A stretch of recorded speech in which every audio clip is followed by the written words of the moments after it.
The 462 wheel arrangement, otherwise known as Pacific, was reasonably common in the UK, with all of the big four railway companies having at least one Pacific class in their fleet.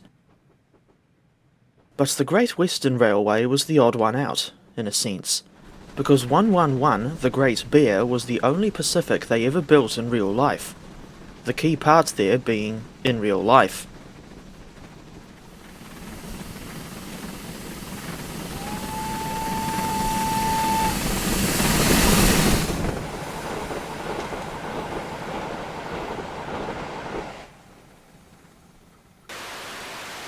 The 8000 Cathedral class is very unusual, in the sense that this design was never actually built in real life, but it was proposed by Frederick Hawksworth in 1941.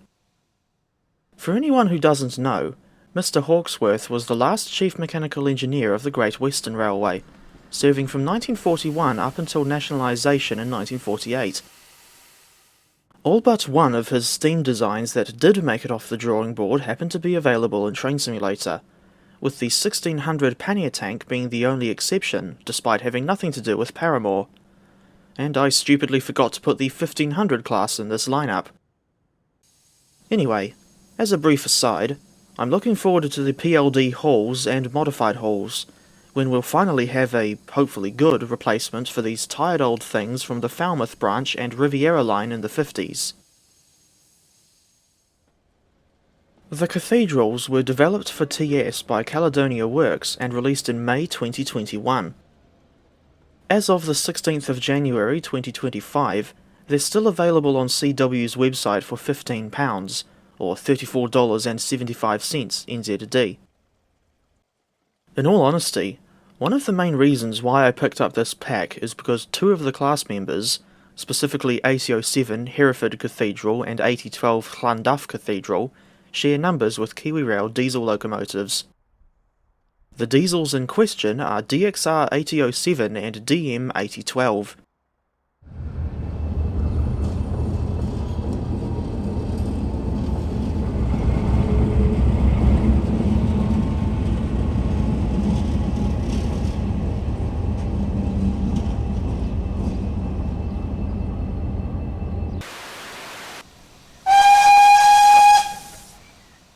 This pack includes 20 members of the class, numbered from 8000 Westminster Cathedral to 8019 FW Hawksworth CME, with 10 additional engines only being available to the backers of the Cathedral project. If I were one of the backers, I would have had an engine named after Christchurch Cathedral in New Zealand, although the namesake building has seen better days, to say the least.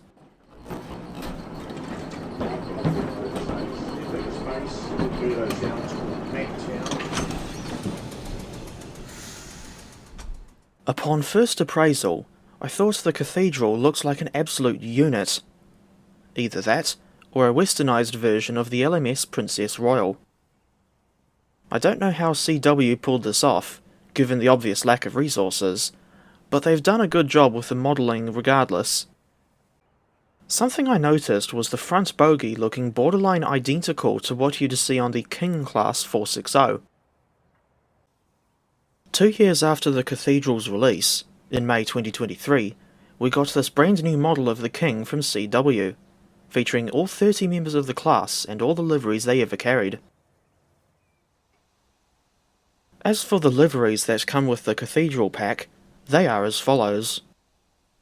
GWR lined green, 1945 to 1949, GWR unlined green, 1945 to 1949, BR Transitional Green, 1949 to 1950, BR Express Blue, 1949 to 1951, BR Ultramarine, 1949 to 1951, BR Apple Green, 1949 to 1951, BR Brunswick Green with the early crest, 1951 to 1956, and BR Brunswick Green with the late crest, 1956 to 1965.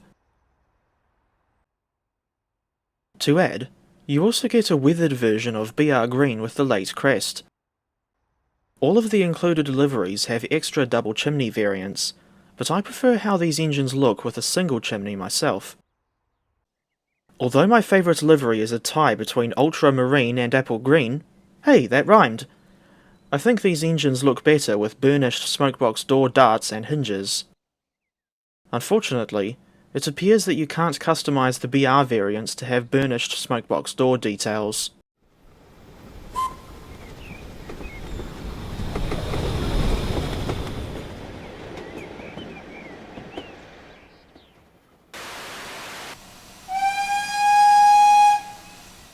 The cathedrals come complete with a decent amount of features, and make use of SimNation's Locomotion 1.4 scripting.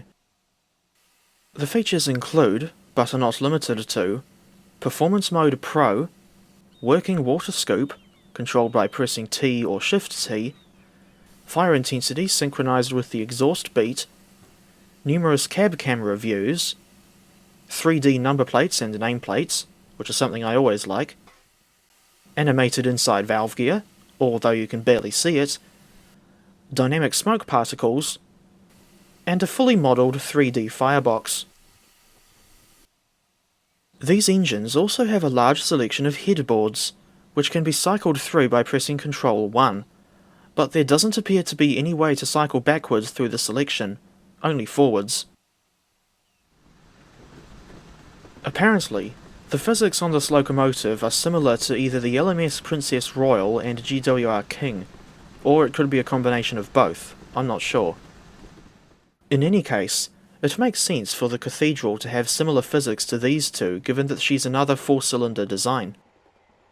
Incidentally, I remember hearing about the cathedral's boiler apparently being modelled by the same person who also modelled the Furness Railway A5 Class 040, which is available on CW's website. When I was looking around on the footplate for the first time, I noticed some little details at the front of the tender.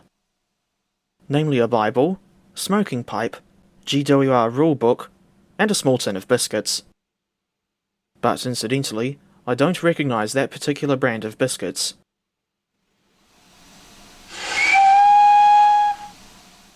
As for any downsides to this locomotive, the only ones I noticed are relatively minor in the grand scheme of things. There's the previously mentioned inability to cycle backwards through the headboard selection, as well as the lack of customizability regarding smokebox door details on the BR liveries. And speaking of which, I thought the ultramarine livery looked a bit too saturated on the cathedral. In my opinion, it looks much better on the King. The 8000 class doesn't have a simple mode, unlike the more recent engines with Locomotion 2.0 scripting, such as the BR standard 4MT class 264 tank. On the plus side, the Cathedral fully supports driving via the F4 heads-up display, also known as the Fisher-Price toolbar. And yes, I do still use the F4 HUD out of personal preference. The first time I tried driving a Cathedral was when I took 8007 Hereford Cathedral from Stanhope to Weirhead, out at the far western end of the Weardale and Teesdale route. But that run was too easy for an engine of this size and power, so I went for something more challenging after arriving at the end of the line, as opposed to arriving at Tweeter and the Monkey Man. The more challenging alternative that I came up with was a run from Castle Douglas to Newton Stewart on the Western Lines of Scotland route, using 8019 FW Hawksworth CME and a rake of 8 Mark I coaches. This section of the Port Road is 29.9 miles long, and has gradients as steep as 1 in 60. The locomotive did a decent job at getting her train up to speed quickly without losing too much steam.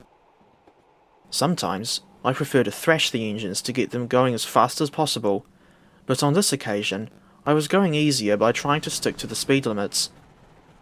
Even so, I didn't slow down across the Loch Ken Viaduct so as not to risk stalling on the climb to New Galloway.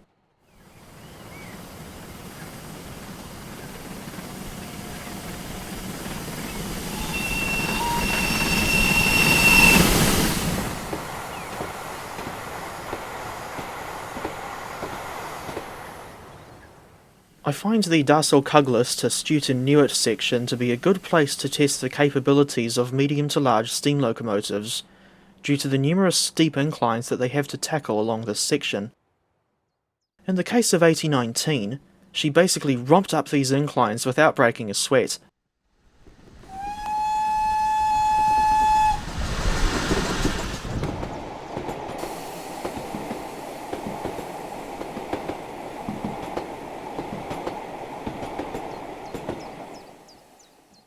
I was trying to maintain the fire mass and water around the right levels as detailed in the manual, and the result was FW Hawksworth CME steaming well enough to have the safety valves blowing off several times.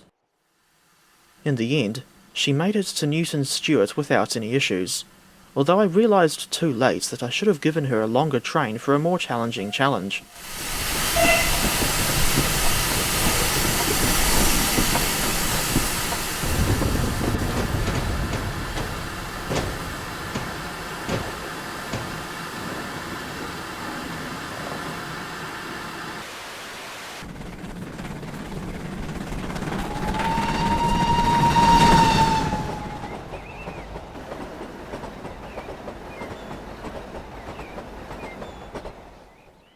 For the longest time, I kind of ummed over whether or not I would get the cathedrals, but after finally biting the bullet and trying them out for this review, I've taken a liking to this class, and quite frankly, had a lot of fun making this review. It's just so bizarre, yet interesting, to see an engine in TS that was never built in real life. As for the price, 'tis reasonable in my opinion, given the amount of content that you get in this pack. To conclude, I think the Great Western Railway 8000 or Cathedral class Pacific deserves a 7.5 out of 10.